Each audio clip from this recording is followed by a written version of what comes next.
안녕하세요, 부채나입니다. 오늘 여러분들과 함께 알아볼 내용은 최근에 뉴스 기사가 나오고 있는데 이 집주인들한테 DSR을 완화해준다라고 합니다. 그래서 과연 어떤 조건에서 DSR을 완화해주는지 한번 살펴보도록 할게요. 영상 보시기 전에 좋아요랑 구독 한번 부탁드릴게요. 먼저 제목을 보면 전세 보증금 반환 목적에 한정해서 규제를 완화시켜준다라고 합니다. 자, 지금 이런 말이 왜 나오고 있냐면 최근에 전세 사기 때문에 계속 말이 많이 나오죠. 그래서 여러분들이 뉴스 기사만 검색을 해봐도 전세 사기 공범에 징역 7년에서 8년까지 구형한다 그러고, 그 다음 동탄에서도 전세 사기가 터졌죠. 근데 지금 이거 두 개뿐만 아니라 현재 곳곳에서 전부 다 전세 보증금을 제때 돌려받을 수 있을지 많이 걱정을 하고 있습니다. 자, 이게 왜 그러냐면 2년 전 대비해서 전세가가 엄청나게 많이 하락했기 때문인데, 제가 몇 가지 예시로 가지고 왔습니다. 여기는 잠실의 리센트라는 아파트고, 여기는 일산에 있는 아파트인데, 부동산 시장을 보신 분들은 아시겠지만 이 집값 같은 경우는 서울이나 경기도나 거의 비슷하게 다 움직였습니다. 근데 그 중에서 전세가도 똑같은데 이 전세가가 언제 갑자기 폭등을 했냐면 바로 2020년 말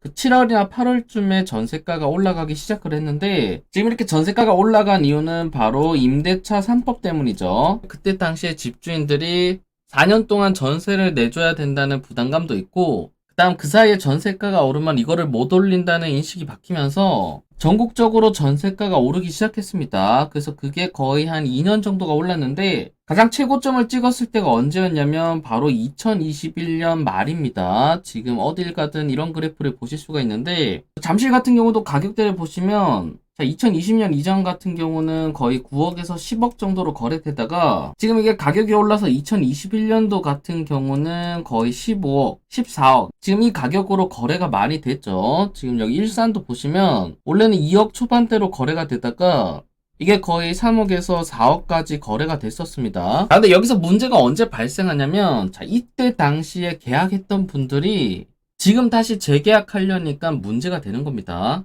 즉 아까 말씀드렸다시피 전세가가 가장 높을 때가 언제였냐면 2021년인데, 자, 보통 2년을 계약하죠. 그러면 언제냐면 바로 2023년, 즉 지금입니다. 한마디로 2021년도에 전세를 계약했던 모든 분들이 지금 2023년에 전세금을 제때 받을 수 있을지 없을지 상당히 걱정하고 있다는 뜻이죠. 왜냐면 지금 여기도 보시면 전세가 거의 14억에서 15억까지 올랐다가 최근에 거래된 걸 봤더니 10억에서 11억 정도에 거래가 되죠. 그래서 2020년이나 2021년도에 전세를 14억에 맞췄다라고 하고 최근에 다시 10억에 맞추려고 하면 갑자기 4억이란 돈이 필요하게 됩니다. 근데 일반인들 대부분이 이 4억이란 돈을 현금으로 잘 가지고 있지 않기 때문에 이제 여기서부터 문제가 발생하는 거죠. 그다음 여기 일산도 똑같이 거의 2억이란 금액이 필요하고, 근데 지금 여기 제가 두 개 단지만 보여드렸지만 경기도나 인천, 서울, 그다음 지방 포함해서 어딜 가나 똑같은 그래프를 보실 수가 있어요. 즉 한마디로 2021년도에 계약된 모든 건수들이 지금 2023년에 이 전세 보증금을 집주인들이 오히려 되돌려 줘야 되는 상황인 거죠. 그러면 여기서 임대인이 전세금을 못 돌려주면 어떻게 되냐면 당연히 임차인 입장에서는 전세금 반환 소송을 하겠죠. 그 다음 이 결과를 가지고 강제 경마를 넣을 텐데 여기서 두 가지 경우가 나뉩니다. 왜냐면 최근에 매매 금액도 많이 떨어졌기 때문에 낙찰가가 전세 금액보다 높을 때는 별로 걱정하지 않으셔도 됩니다. 왜냐하면 내 전세금을 전부 다 배당받기 때문에 안전하게 지킬 수가 있지만, 문제는 바로 여긴 거죠. 지금 전세 사기가 나오는 것도 전부 다 여기서 나오고 있는데, 즉 낙찰가, 현재 시세가 전세 시세보다도 낮을 때는 어떻게 되냐면 당연히 내 전세금은 손해볼 수밖에 없습니다. 그래서 이거를 통틀어서 전세 사기다라고 하는데, 어쨌든 2021년도에 계약된 대부분의 건수들이 지금 재계약을 하려면 최소 작게는 1억 아니면 몇 억까지 필요하기 때문에 지금 이 돈이 없는 사람들을 여기 경매까지 나가지 않도록 한마디로 임대인이 빚지게 하는 정책이다라고 보시면 되겠죠. 근데 이것도 신중히 해야 될 게, 어떻게 보면 이거를 갭 투자를 한 사람들을 도와주는 정책이 아니냐라고 얘기를 할 수도 있지만, 반대로 생각해보면 지금 여기 임대인들이 파산을 하게 되면 임대인도 손해를 보겠지만 임차인도 손해를 볼 수밖에 없습니다. 그래서 만약 임대인이 이 이자를 감당하면서까지 갚을 의지가 있다면 어느 정도 대출을 허용해줘도 나쁘지는 않은 거죠. 그래서 현재 국토부 장관도 어떤 얘기를 했냐면 똑같이 대출 규제 완화 방안을 검토하고 있다라고 합니다.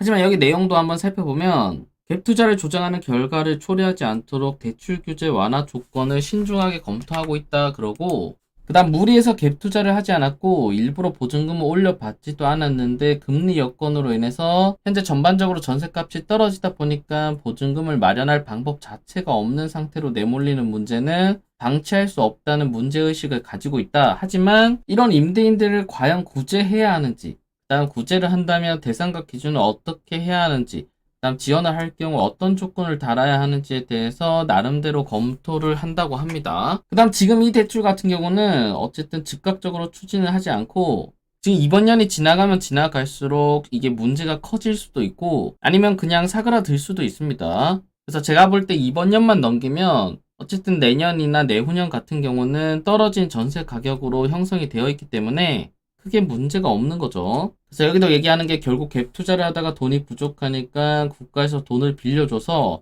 빠져나가게 하는 결과를 만들어줘서는 안 된다라고 얘기를 하고 있기 때문에 오늘의 결론을 한번 살펴보면 우선 임대인들의 전세금 반환 목적으로 DSR을 완화해주는 거는 자, 오로지 전세금 반환 목적으로만 실행이 되면 임차인들의 피해 예방 측면에서는 괜찮아 보이기는 합니다. 다만 이 돈이 다른 곳으로 흘러 들어가지 않고 오로지 임차인한테 가는 것만 확인할 수 있다면 나쁘지 않은 정책이겠죠.